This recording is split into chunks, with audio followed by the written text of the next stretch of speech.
मैं हूं दानिश और आप देख रहे हैं गिरिडीह तक के एक जो सीरीज़ हमारी चल रही है पूछो गिरिडीह, उसी में आज लोगों ने कुछ सवाल किया है।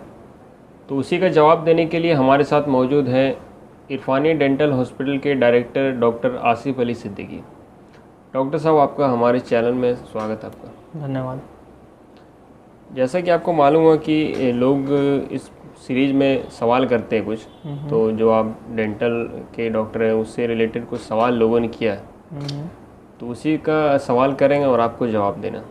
ठीक है, बिल्कुल। पहला सवाल किसी ने पूछा कि दो दांतों के बीच में गैप हो गया, उसको कैसे ठीक किया जाए।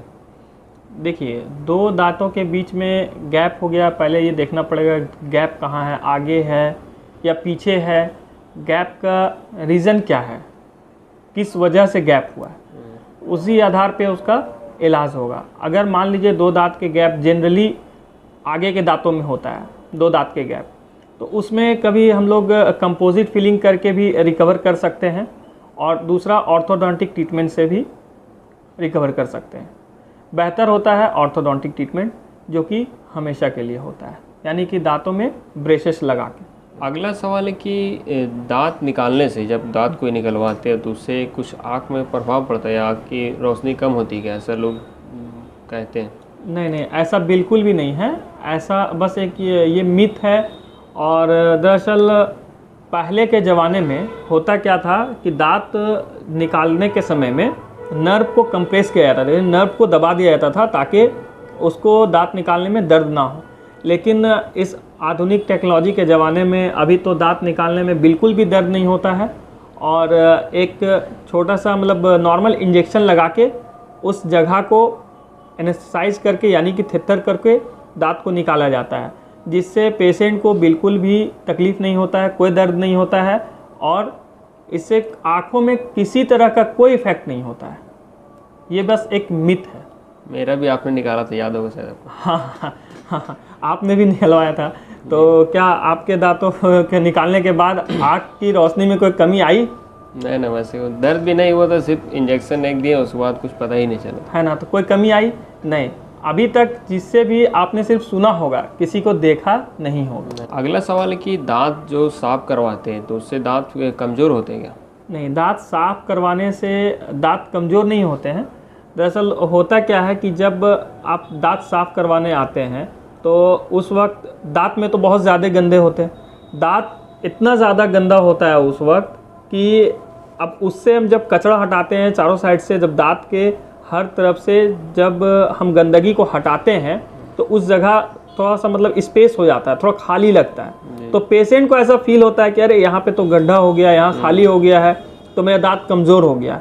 और उस हटाने के बाद थोड़ा सा कुछ दिन के लिए पेशेंट को एक अलग तरह से कुछ डिफरेंस फील होता है, जिसके कारण पेशेंट को ऐसा लगता है कि हमारा दांत कमज़ोर हो गया।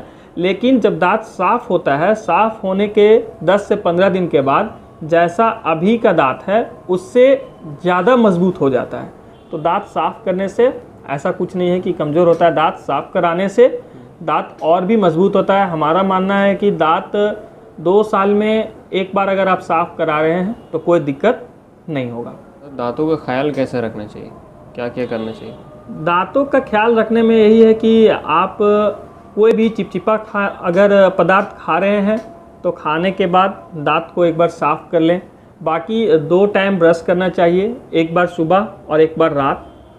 इसमें ज़्यादा इम्पोर्टेंट जो है रात में ब्रशिंग करने का है, दिन से ज़्यादा ज़रूरी रात में ब्रश करना होता है। हम लोग जनरली क्या करते हैं, रात में सोए खा पी के और फिर सुबह उठे ब्रश कर लिए, तो जो बैक्टीरिया मतलब कि हमारे दांत में इफ़ेक्ट करना होता है, जो बैक्टीरिया को, वो तो रात भर में इफ़ेक्ट कर ही गया, तो सुबह ब्रश करने से कोई वैसा फ़ायदा नहीं होता है। तो इसलिए ज़्यादा बेहतर ये होगा कि हम रात में ब्रश करें। तो 2 टाइम अगर हम ब्रश करते हैं, एक बार सुबह एक बार रात में, तो दांत बिल्कुल अच्छे रहेंगे और स्वस्थ रहेंगे। जब कहीं मुंह से खून आता है किसी का, तो क्या वजह हो सकती है इसकी। इसका बहुत सारे रीज़न है, मुंह से खून आने का बहुत सारे रीज़न है। इसका कुछ इंटरनल फैक्टर भी है, कुछ सिस्टमिक डिजीज़ के वजह से भी खून आते हैं। जैसे कि सिस्टमिक डिजीज़ के मतलब जैसे ट्यूबरक्लोसिस, उसके कारण भी आपके मुंह से खून आ सकते हैं। और कुछ मुंह की भी बीमारियां होती है जिसके कारण मुंह से खून आती है, जैसे कि एक जनरल लोग आमतौर से बोलते हैं कि पैरिया, उससे भी मुंह से खून आती है।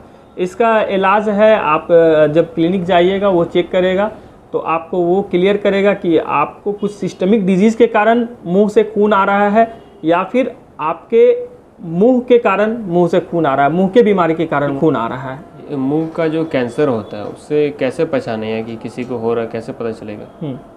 देखिए, सबसे पहला चीज़ तो है कि कैंसर होता कैसे है, क्या है ना। कैंसर मीन्स एक मेरे हिसाब से एक बहुत बड़ा ऐसा बीमारी जो ठीक ना हो, ठीक है ना। तो अगर मान लीजिए आपके मुंह में कोई छाला हो या जख्म हो या कहीं पे मुंह में एक दाग हो या फिर मुंह में जलन दे रहा है, बर्निंग सेंसेशन टाइप एक मुंह में फील हो रहा है, जो कि बहुत दिनों से है, बहुत दिनों से जो ठीक नहीं हो रहा है, 1 साल से 1.5 साल से जो ठीक नहीं हो रहा है, तो वो एक कैंसर का लक्षण हो सकता है। इसमें ज़्यादातर ऐसे कैंसर जो है वो हम लोग मेल में देखते हैं और वो आपका गुटखा वाले पेशेंट को ज़्यादातर हम लोग कैंसर देखते हैं।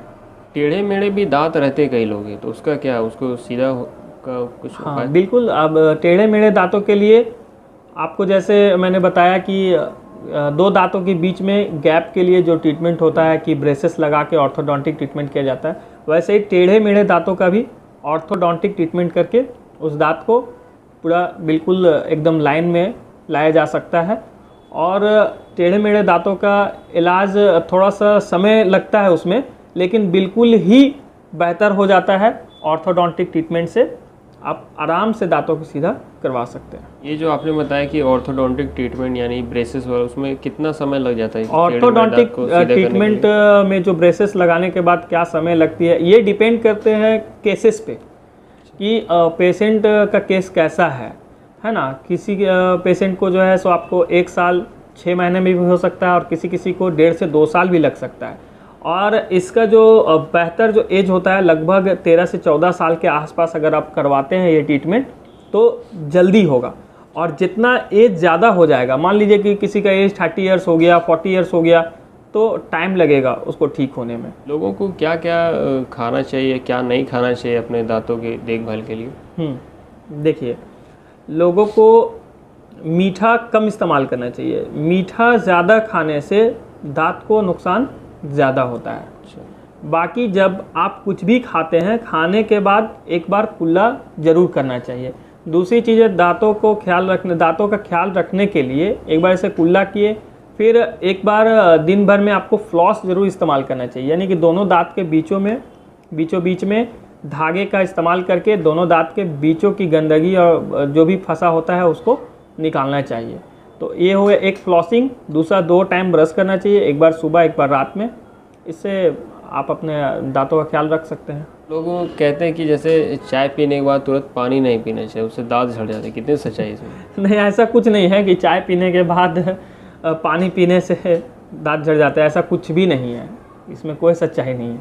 ब्रश कैसे किया जाए, एक बार आप बता दें लोगों को। देखिए, ब्रशिंग का तो बहुत सारा टेक्निक है और वो भी टेक्निक डिपेंड करता है कुछ पेशेंट वाइज, है ना। जैसा पेशेंट रहता है उस टाइप से कुछ ब्रशिंग टेक्निक वेरी करता है, यानी कि अलग अलग टेक्निक को इस्तेमाल करना पड़ता है। ऐसे जनरल जो हम लोग आम तौर से जो सबसे ज़्यादा जो यूज़ करते हैं, हम उसके बारे में थोड़ा सा डिस्कस कर देते हैं, थोड़ा सा बता देते हैं आपको। देखिए, ब्रशिंग टेक्निक जो हम लोग सबसे पहले नॉर्मल जो हम लोग करते हैं, आगे के दांतों में सबसे पहले एक बार ऊपर नीचे किए, फिर गोल गोल किए, फिर इसी तरह इधर पीछे गए, एक बार ऊपर नीचे किए, फिर ऐसे गोल गोल किए। इसी तरह से दूसरे साइड में भी एक बार ऊपर नीचे किए, फिर इस तरह से गोल गोल किए। इस तरह से करके सामने के सारे दांतों में और पीछे हो गया। फिर अंदर के दांतों में इस तरह से पहले ऊपर के और ऐसे से 2-3 बार ब्रश करेंगे, फिर इस तरह से करके साइड वाले में, फिर ऐसे ऊपर के दांतों में भी, दांतों के ऊपरी सतह में एक बार ऐसे से करके ब्रश करेंगे आगे पीछे, और फिर उसके साइड में ऐसे ऊपर नीचे करके ब्रश करेंगे। इस तरह से करके हम अपने दांतों की अच्छे से सफाई रख सकते हैं। पीछे में देखते हो कि बहुत लोग पेशेंट पे आते हो कि अकल का दांत जो आ जाता है, टेढ़ा हो जाता है कभी, वो क्या कैसे होता है और क्या है इसका इलाज? देखिए, अकल दांत जो है अभी जनरली केसेस में हम लोग बहुत सारा पेशेंट को ऐसा देख रहे हैं, आने से पहले दांत खराब हो जाता है, यानी वो टेढ़ा आता है, कभी वो दांत जो है आगे के तरफ गिरा होता है, कभी गाल के साइड गिरा होता है, जिसके कारण पेशेंट को पता नहीं चलता है कि किस कारण से वहाँ पे पेन हो रहा है।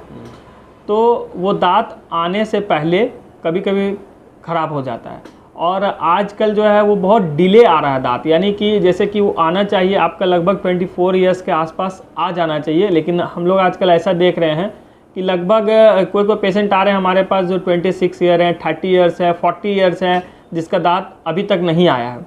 तो जिसका दांत 24 इयर्स के बाद नहीं आया है विजडम टूथ, तो उसको एक बार चेकअप करवाना चाहिए कि उसका किस कारण से दर्द हो रहा है।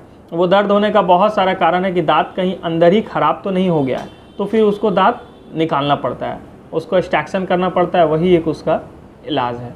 हमारे पास तो इतने ही सवाल थे, और आप अगर कुछ बताना चाहें लोगों को दांत के बारे में कुछ। बस बताना हम ये चाहेंगे कि ऐसे जनरली अभी हमने जो पाया हमारे इस एरिया में, पूरे गिरिडीह में, मुंह और दांत के लेके लोगों में अवेयरनेस की बहुत कमी है, जागरूकता की बहुत ज़्यादा कमी है। लोग अभी आते हैं सबसे ज़्यादा बस हमारा दांत निकाल दीजिए, आते हैं दर्द हुआ हमारा दांत निकाल दीजिए। तो लोगों को हमारा एक संदेश रहेगा कि आप दांत निकलवाइए नहीं, दांत की बहुत सारी इम्पोर्टेंस है। अगर आपके मुंह में दांत रहेगा तो ही आप खाना अच्छे से खा पाएंगे, अच्छे से चिबा पाएंगे, और जब खाना आप अच्छे से चिबाएंगे, अच्छे से खाएंगे, तो ही खाना अच्छे से डाइजेस्ट होगा, यानी अच्छे से पचेगा। और भी दांत के बहुत सारे कारण हैं। दांत अगर हमारे मुंह में है तो ही हम यंग दिख रहे हैं, अगर दांत टूट जाते हैं तो हमारा एज ज़्यादा दिखने लगता है, हम बूढ़े दिखने लग जाते हैं। तो दांत का बहुत सारा इंपॉर्टेंस है जो कि लोगों को पता नहीं है। बस लोग आते हैं, दर्द हुआ, पेशेंट तब आता है यहाँ जब तकलीफ़ बहुत ज़्यादा हो। स्टार्टिंग में अगर वो पेशेंट आए कि दांतों में उसके कोई दिक्कत है, या कालापन लग रहा है, या कोई दांत में दाग लग रहा है, या थोड़ा दर्द हुआ है, अगर उस वक्त पेशेंट हमारे पास आता है तो उसकी दांत बच सकती है। और पेशेंट को कोशिश ये करना चाहिए, लोगों को ये कोशिश करना चाहिए कि दांत निकलवाने के बजाय दांत को बचाएं, क्योंकि दांत की बहुत ज़्यादा इंपॉर्टेंस है। तो इसलिए दांत निकलवाने के बजाय दांत बचाने की कोशिश करें, हमारा ये राय रहेगा।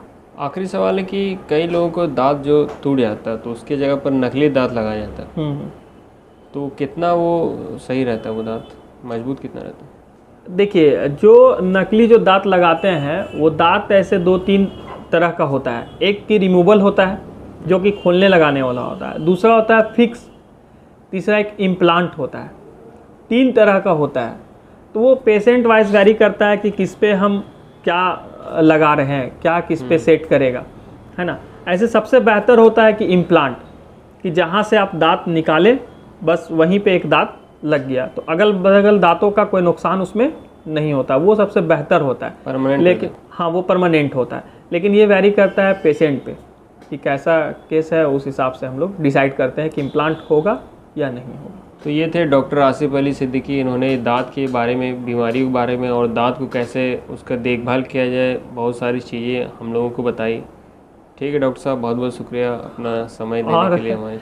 मैं आपके चैनल को भी, गिरिडीह तक को भी बहुत बहुत धन्यवाद देना चाहूँगा कि आपने इस तरह का प्रोग्राम किया और लोगों को मुंह और दांत से संबंधित जागरूक करने की कोशिश